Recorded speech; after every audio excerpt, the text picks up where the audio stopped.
Ladies and gentlemen, welcome to this series reflecting on the African and the Kenyan experience in particular with a view of building intergenerational solidarity. My name is Darius Okola, and today I'm honored to be hosted by a Senior Counsel, Mr. Pheroze Nowrojee. Karibu sana. Asante Darius, thank you. Good afternoon. Good afternoon. And so we're joining you today to have a conversation at a very unique point in the history of the country, where we've had a very significant political moment. We've watched the younger people, I would call them the Gen Zs, make significant questions and raise their voice around a critical number of issues.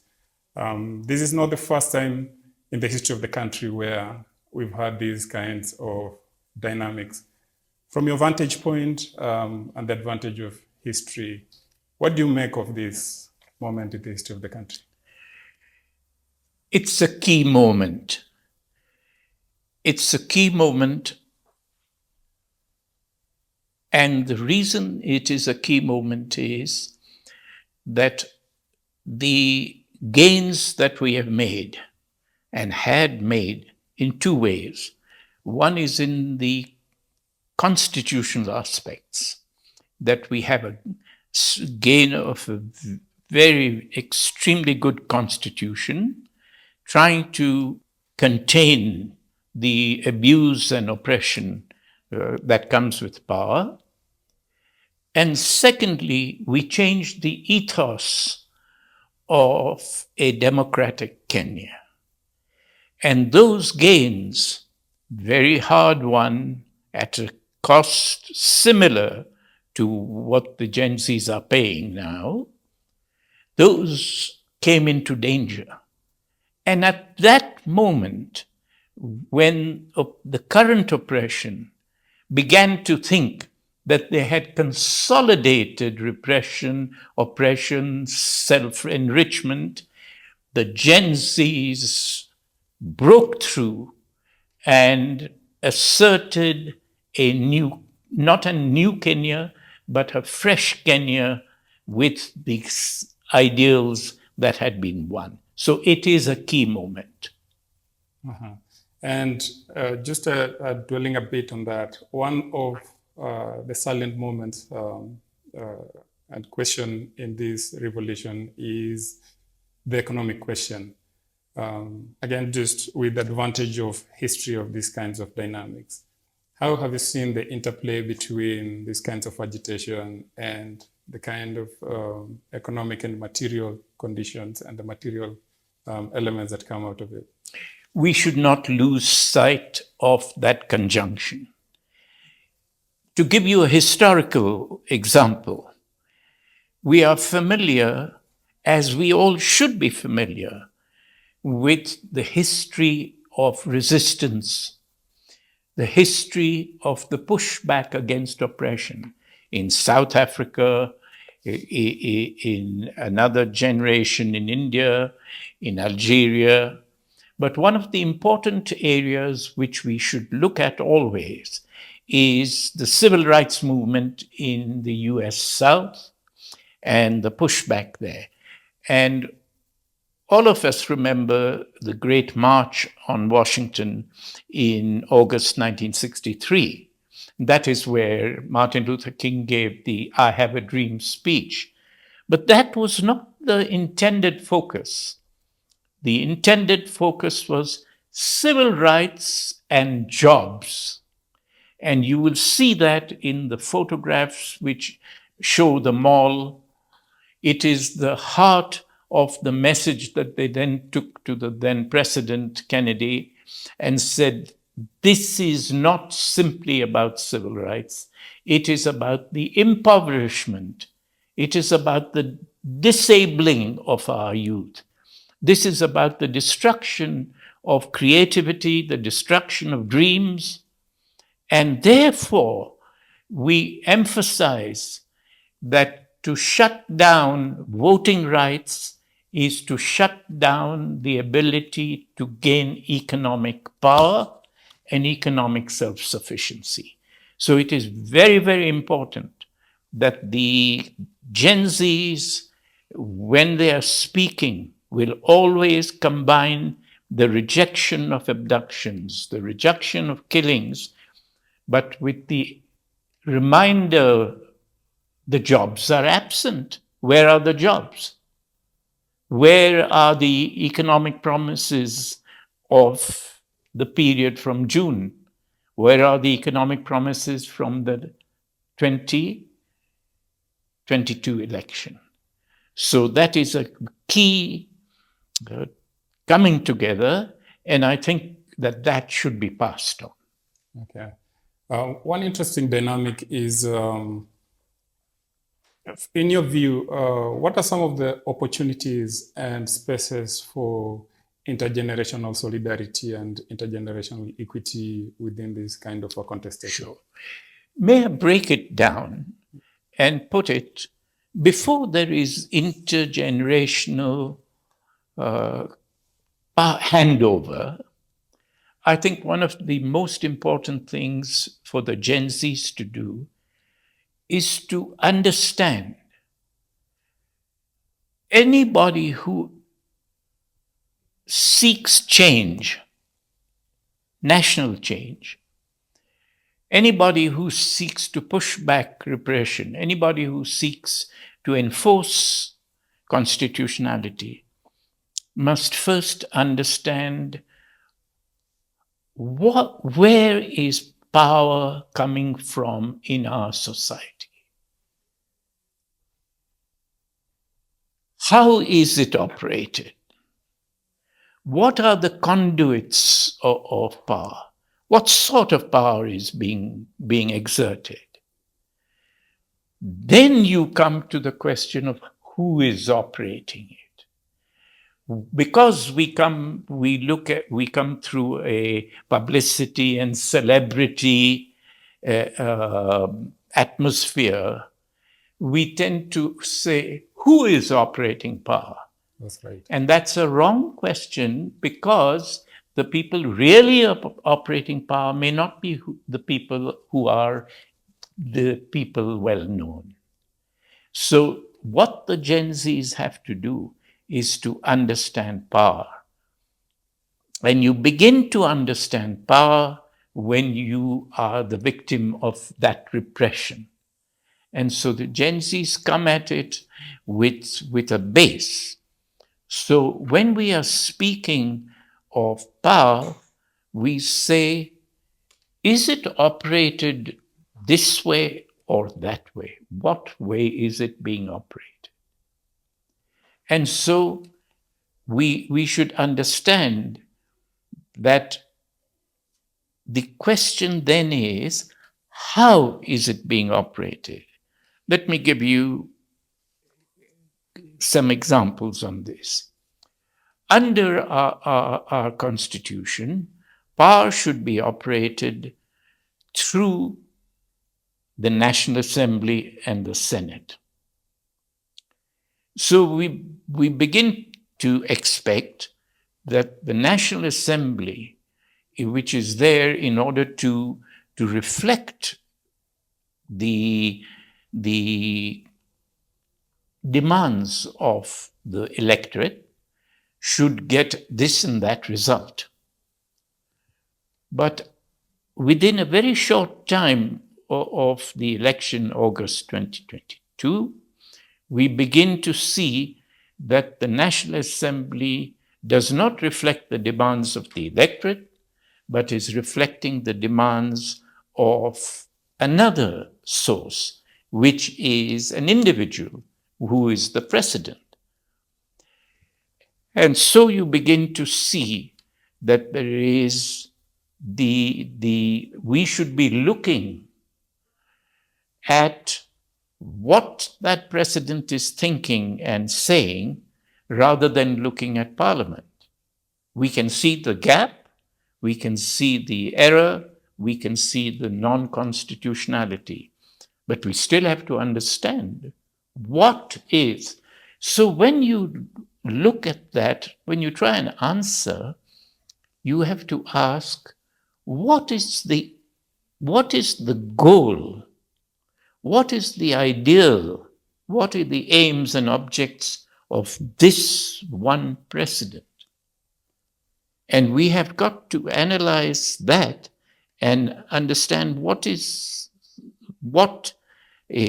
Now, the Constitution under Article 10 says that our national aims are this, patriotism, national interest, education, this. And what are the aims of this one individual? And then we begin to understand. The first thing that we see in such repressive power is the fear of losing the seat of the presidency. That is why we see him reacting. What he is afraid of is not what the Gen Zs are saying in the beginning. What he is thinking is, I can be removed from this post. And so he reacts in a particular way. So Ruto must go was not the initial demand. The initial demand is, we are overtaxed. We have no economic opportunity. No one is listening to us. We said, don't bring the housing, affordable housing. It's making us unaffordable for everything else. Where is the petrol? Where's the subsidy? What's happened to the IMF? Etc. So you begin to understand that power is not listening. Power is assessing the threat to itself. So we must understand. Then we say, how is it that Parliament is already with this president, and not only this president, others? So we begin to say, how is he doing it? Is he threatening them? Is he shooting them? Is he killing them? Is he buying them? Is he inducing them, etc.? So it is extremely important. What happened to the civil service? The civil service is supposed to be carrying out things according to the law. But these civil servants are doing what the president tells them. Don't do this or do this. Break up that. Don't allow the police. Don't allow assembly. But what about Article 37? So you begin to see, how does he control the police? How does he control the civil service? And why is it, now we begin to ask, how is it that he can control the civil service? They are public officers, state officers, they are under many laws, they cannot obey any legal order, etc. So we begin to see that, take a look at when the president moves and goes to open something in upcountry, and you will see there the governor is not present, senator is rarely present, sometimes the MPs are present, MCAs, but who is there? Not even the police are visible. What is visible is the county commissioner and their uniformed people with their hats. Why? Because that is the direct route of power from State House down onto the ground. But you will ask, but the Constitution says there is a devolution. That is how devolution is bypassed. So we begin to, when we ask these questions, this generation is to start from not asking another generation, what is the situation? You begin to analyze and get that situation, especially when you're being shot at, water cannons, tear gas, etc. So that's the starting point. Secondly, even more than intergenerational, Darius, interinstitutional. How can this extraordinary institution, which is the Gen Zs, undefined, leaderless, and then go back to the civil rights movement, the students' coordinating committee in Mississippi. The first thing that Bull O'Connor, the policeman, asked when they came to the Selma Bridge, who is your leader? Because they would shoot him first, and then everyone will disperse according to these people. So leaderless is not only a strength, but a historical antecedent. So the Gen Zs have used that brilliantly, and it has completely befuddled the leadership for a while. Therefore, the next thing is, how do you institutionalize that strength? The Gen Zs are afraid that if they seek an association which is interinstitutional or intergenerational, then their modus operandi will be diluted or infiltrated or misled. Yes, guard against that. And yet, begin to find ways. Mm-hmm. There are many approaches. One thing, the Gen Zs did right. You cannot negotiate with somebody who is not going to change. And they did brilliantly by saying, we are not talking to Ruto. But do not think, and the Gen Zs should not think, that the police are a monolith. The police are divided. The army is divided. The civil service is divided.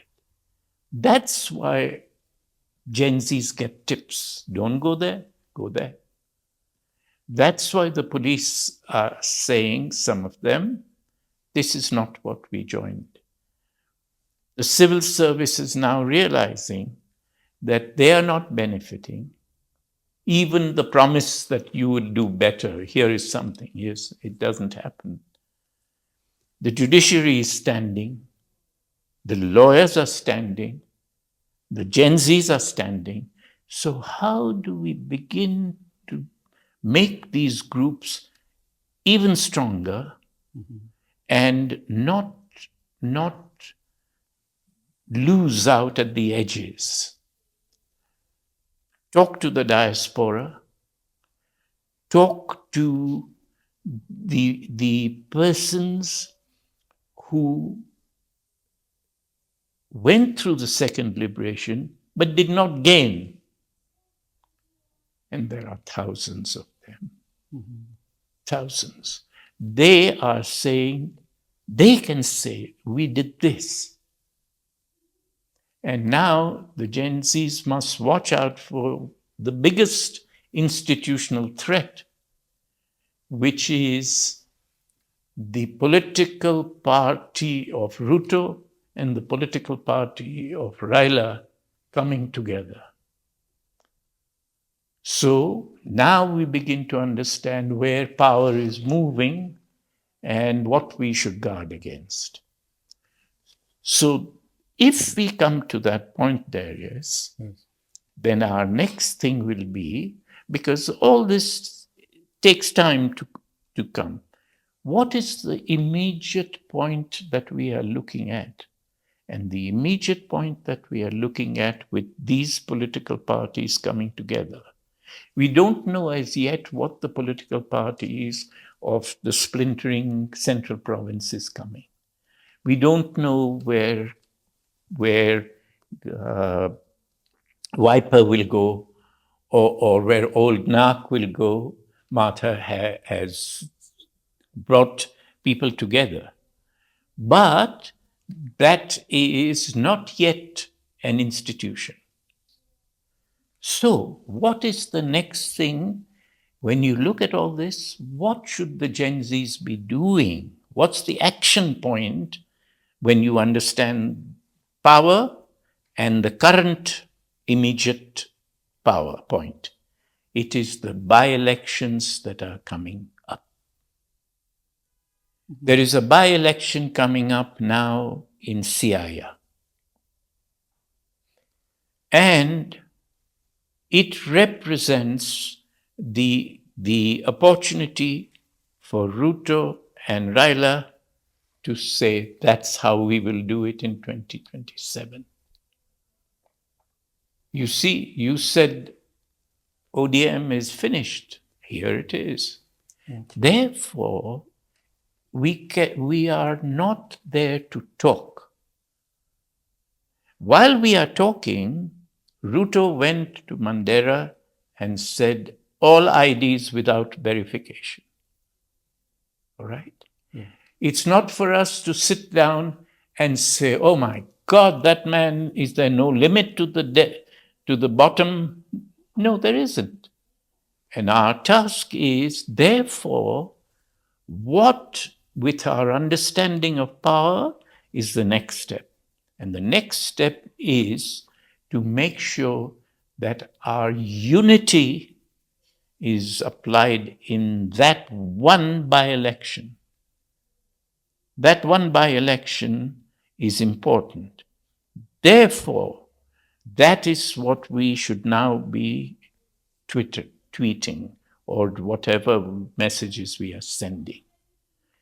So, interinstitutional, rather. And then the intergenerational thing comes either through people we trust, and there are many, but the Gen Zs have to know whom they want to trust and how to then get the baton handed over. Secondly, you don't need to meet people. The trouble is that we have not written our history, and that is why your book is very important to me. We are now saying, this is what we are thinking. This is to be tested. And where are the books of the second liberation? Right. So let's find them. Let's find the articles. Let's find the people who speak. Now there are many podcasts. There are many reflections, even on the first liberation. Mau Mau soldiers speaking up. So this is the way we begin to build with a clear ideal, a clear program of action, and good organization. And always never underestimate. We have very hard work 24/7, 25/8 before us. True. It's interesting, and Senior Counsel is listening to you speak on one, intergenerational solidarity, but then also across institutions, and especially not just the conventional institutions, but also these new emerging elements of and forms of organization that in and of themselves constitute essentially institution. And one of the key institutions that we've had in the country, and which you have been a part of bringing it to fruition, was the Constitution. And it's been strong, it's been formidable. We've had it since 2010, after many years of building up towards that with very different interest parties and a lot of play in between, civic and political play. What we are looking at right now is a serious machinations against this constitutional document. And given that it encapsulates everything that is Kenyan and all our ideas of dreams and our idea of what Kenya should be, it's not the first time we've had an affront at the Constitution, including the old one, Constitution. what are some of those lessons you need to begin to pick in the ways of defending it? Of course, one is through the judiciary, which has been interesting challenges happening over there, and I hope you touch on that. But generally, what should be the approach of a lot of the people in the civic public right now towards these machinations against the Constitution? The Constitution is to be used. And the Gen Zs did it perfectly in June. When they started out, they said, we are here constitutionally. We come under its terms, and its terms says, no armed, you must be peaceful. And they said, here we have come peacefully unarmed. And it did two things. The reaction puzzled them. What should their own reaction be? But the second thing happened, which we must hold on to. The rest of the country said, yes. And the Gen Zs were able to demonstrate that 80% of the country was behind them. That they were speaking for 80% of the thing. So the Constitution did, again, firstly, it enabled them. Secondly, it defended them. It enabled them to do things which these people couldn't immediately control. That is an opportunity that they exercised with surprise, formidable force, and totally articulate expression.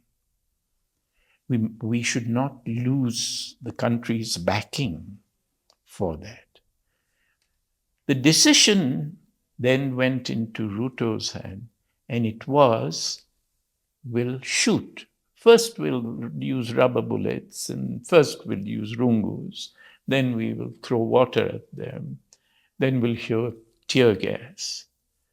Now, one of the things on the tear gas, which we took a look at many years ago, was that tear gas has also been used as poison. And so whenever things like that turn up, pick up some of these and they will be analyzed for you outside. So these are small lessons of the past which you can pick up, but always history, reading history. It's a non-stop lesson. And history is the early warning system. It's saying we can predict that after a while the rubber bullets will be with live bullets. Then will come the question. Here is the head of the whole organization saying, the police didn't shoot. Some criminal came and grabbed a gun from the policeman and he shot at people. So we don't laugh it off. We use it and say, this is their answer. This is the thing that we are doing. So to go back to the Constitution then is also your immediate response. People are being picked up, hammered, kept in, and fortunately the lawyers were there. They were there at the police station through the night, in the morning in the courts, getting bail, getting this. Use that Constitution and use the legal profession. Because the Ruto cannot say, you lawyers don't go to the police station. The minute he does that, his whole facade that I'm the great East African and I'm entitled to be to be taken to state dinners and feted, all disappears. Legitimacy goes. So keep the lawyers close to you. Now begin using the doctors.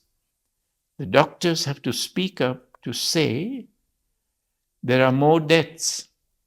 They have to say the postmortems are showing something different from the official things. So immediate things. Another thing that has to be done immediately is memorials. 67, and that's only a figure. What are we doing? How many times are we reminding people of the families? Put up graffiti on the walls. It was put up recently. By the afternoon, the police had been sent in to clean up, etc. It cost 16,000 shillings to paint that. So keep it ready that when the police have done that, another wall goes up the next night. The same people can't. We branch out. You are the legal team. You are the newspaper team. You are the social media team. You are the graffiti team. See that it's done. So then it is up to the other generations to make sure that silence doesn't come from them. And that's what we are trying to do. There are people who are agreed that they will be part of national elders like that. And so that has to be done. The final thing about the Constitution is to show that Section 37, look at the Article 37. After a while, when the shootings and all became an international embarrassment, the American ambassador, at last she woke up and said to Ruto, stop this killing. We can't help you on that. So no killing on the coming things. So the next time when the Mandamana was on, he encircled Nairobi and stopped them from getting. But when you look at Article 37 is saying every person has the right to, I'm jumping a little, to demonstrate, to picket, and to present a petition, right? But before it says that, it says every person has the right to assemble. So what Ruto was doing was stopping killing in the shooting by saying, but I don't allow you to assemble. So if you promise not to assemble, I promise not to kill. If you, the judges, don't halt my programs, I won't abuse you. So he is breaking the Constitution, and when he's challenged, he says, okay, I won't do that, but I'll do it by breaking another part of the Constitution. Now, we've got to get the gap showing. Each time there is a statement, there should also be a statement from the legal teams, from the justice centers, social justice centers, saying, look at Article 37. We have a right to assemble. And you can't make it conditional upon us not demonstrating like that. Mm-hmm. So the Constitution constantly, he can't get rid of it, and he cannot rule with it. He rules against it. Now, those machinations are dangerous. but we have to show the gap all the time. So, a thing that is an experience of the second liberation is, throughout that period, we held up the alternative to the people. So the Constitution was that alternative to start with. But when the Constitution was not doing enough, we said new Constitution. So you can change directions, aims, but what's your constant aim? Number two, show the gap. That gap. The Gen Zs have shown that 80% of the country approved what they were doing. When we started out in the second liberation, we said, first the lawyers said, look, he's taking away the Attorney General's tenure, the Auditor General's tenure, judges' tenure, public officers' tenure, like that. I mean, he's doing bad things. People said, you guys, you all talk too much. Then we said he's detaining people. He's bringing people in for criminal charges. He's doing bad things. Then people couldn't say that he is not doing them. They said, he's a good man. We see Moy in church every Sunday. He's a good man, we can see. It took us a decade and more to change the moral mass from a perception of social respect, of people needing to see these things, and till they themselves did wrong. For example, they put in the Mololongo elections. Then people began to say, this is a joke. What's happened to our normal blah, blah, blah. So always use the Constitution. It is a major part. It's a major part of progressive movement, because the Constitution is part of Ruto. He can't deny. And so we are using his own tools against him. And when 200,000 people on one day using his tools against him, he hasn't an answer. So the machinations are dangerous because he has got Raila's National Assembly people with him. And so we've got to keep watching that. That is why I say that by-election, start with the worst possible scenario. The worst possible scenario is that the ODM party will pull in ethnicity, money, family, anything to win that seat. So what are we to do? Whatever we can. It's now a short time. But focus. And the Constitution always as a defense. Yeah, thank you for that, especially on the mention of history as an early warning system. And getting into that a bit of history, the Senior Counsel, fine gentlemen in a long line of what you do and who have been dear to you, gentleman Kapila, Bram Fisher, looking at Preet. And I mean, just in terms of the work they've done, how much of that has inspired what you do and how that speaks into the kind of intergenerational solidarity that we were talking about? I mean, what are some of those interesting aspects about how they went about dealing with activism, plus also public litigation, and trying to basically foresee and oversee a better country and public life? Yeah. It affected me a lot.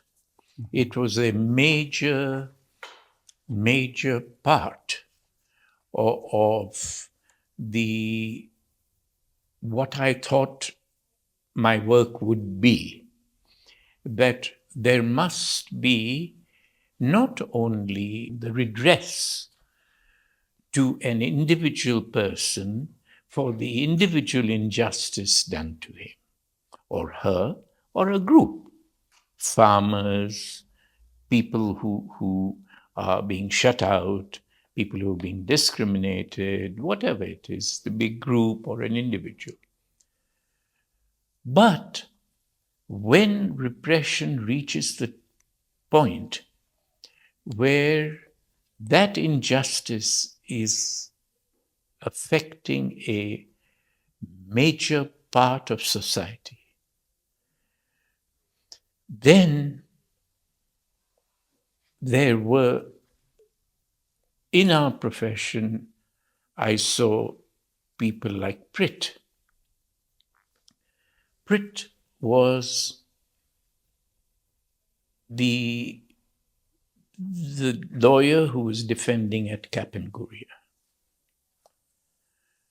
When Jomo Kenyatta and all were arrested, the charge was that they are managing Mau Mau and these guys are just a bunch of criminals, they're not political leaders, etc.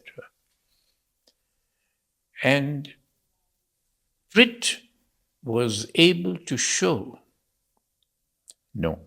Pritt was able to use that trial to bring the voice of their leadership into the proceedings.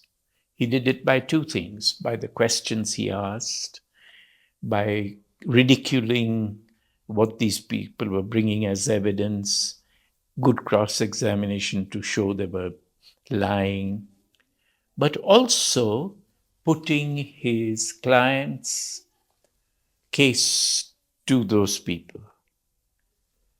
Now, he was knowledgeable with power. He understood. He understood repression. He understood injustice and how it is done. So he began to bring it out of the courtroom and into the international press. People came for Kenyatta's name, but if Pritt had not been there, it would have fizzled out. But what Pritt showed was it was not Kenyatta on trial, it was Kenya's political freedom that was on trial. Now, that is the transfer. Mm-hmm.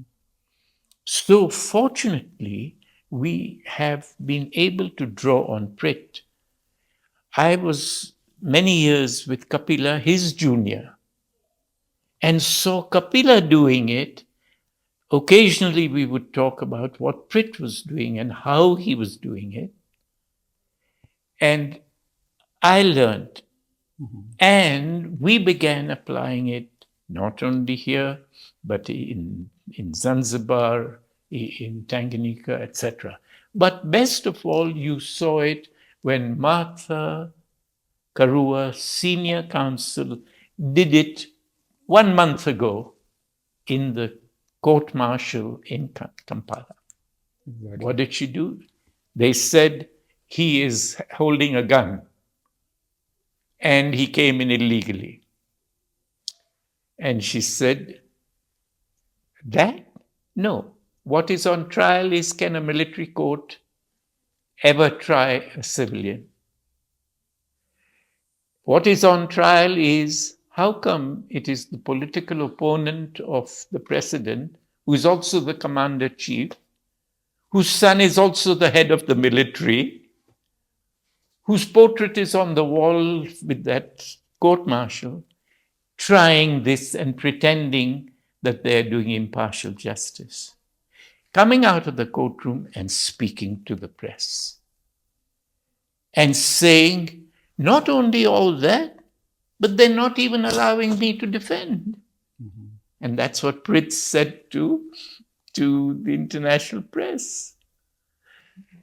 She said, I am qualified, and yet they don't allow others.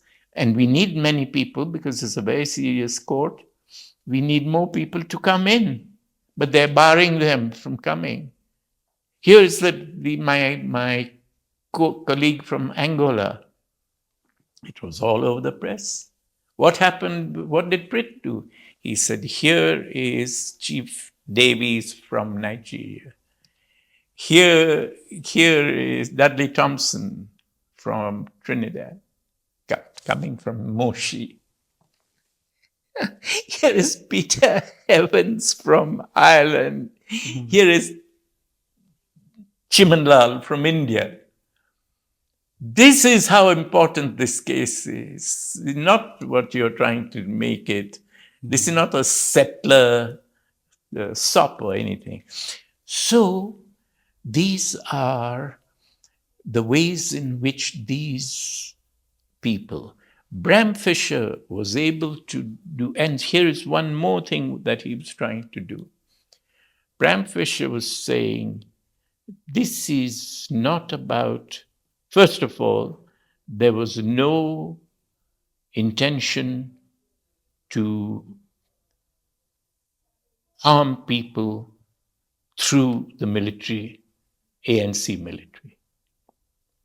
Secondly, that this is not about ANC. This is about South Africa's freedom, like that. But he had something else in mind. He said to the Boers, he was the son and the grandson of a prime minister of the Boer republics. And the family was really highly regarded. He says, this is about the Boer community understanding where the new South Africa is going. That is what they were able to transmit. And so these people were people with an understanding of how their profession is not only fair to an individual, but is bringing social equity and social change. True, he was a lawyer. He didn't do anything else. He didn't join politics first. Mandela didn't join politics first. Mandela said, it is my profession which led me to oppose apartheid, because he said, my honorable profession, and it is an honorable profession, doesn't allow me to do dishonorable things. That's how strong that profession impacts. And from that, he went into politics, and then on, etc. So there was Kapila there, and in the second liberation, you saw a galaxy of lawyers. We were very fortunate. And we are still fortunate. Who is speaking up at the habeas corpus? Dr. Kaminwa, Martha Karula, Paul Muite. So that is still going on, and the profession is fortunate that it is able to serve so much. Thank you. Thank you so much. And one of the elements that stands out is just the interconnectedness of it all.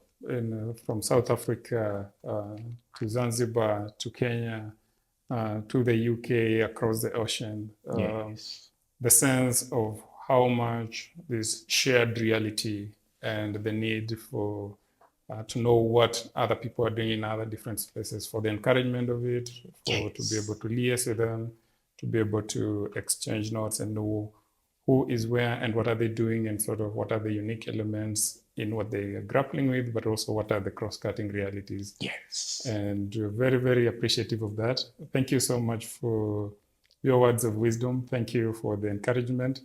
I know that many of the Gen Zs who are embodiment of this political moment would appreciate to know that what they're doing comes from a long history of people who've been in similar spaces with similar stakes, but then they've been able to draw from the lessons in history and the strength from each other and the hope of a better country to be able to stand up through the respective mechanisms available to them. So thank you so much, and much, much appreciated. That's exactly it. You're very welcome.